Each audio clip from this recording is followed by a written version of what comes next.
Cari giudici, ufficiali, avvocati e collaboratori del Tribunale Apostolico della Rota Romana. Dragi sodniki, uradniki, odvetniki ter sodelavci Apostolskega sodišča Rimske rote, prisrčno vas pozdravljam, začenši pri zboru prelatov auditorijev, torej preiskovalnih sodnikov, z dekanom monsignorjem Piom Vitom Pintom, ki se mu zahvaljujem za besede, s katerimi je uvedel naše srečanje.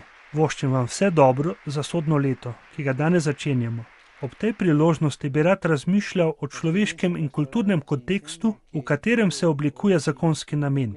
S temi besedami je papež Frančišek začel govor okoli 200 članom rimske rote v dvorani Klementini v Vatikanu ob začetku sodnega leta. Papež Frančišek je nadaljeval. La crisi dei valori nella società non è certo un fenomeno recente.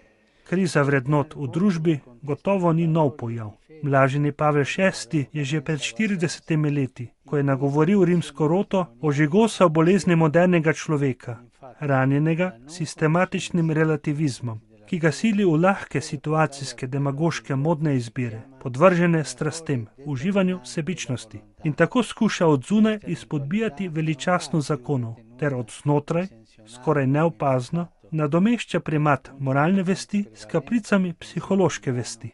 Dejansko, opustitev vidika vere neizogibno privede v napačno poznavanje cerkvenega zakona, kar pa seveda vpliva na zorenje poročne volje. Gospod prav gotovo v svoji dobroti omogoča cerkvi, da se veseli ob tako številnih družinah, ki jih podpira in hrani iskrena vera in ki uresničujejo v vsakodnevnem naporu ter veselju dobrine zakona, iskreno sprejetih v trenutku poroke in zvesto ter vztrajno izpolnjevanih v življenju.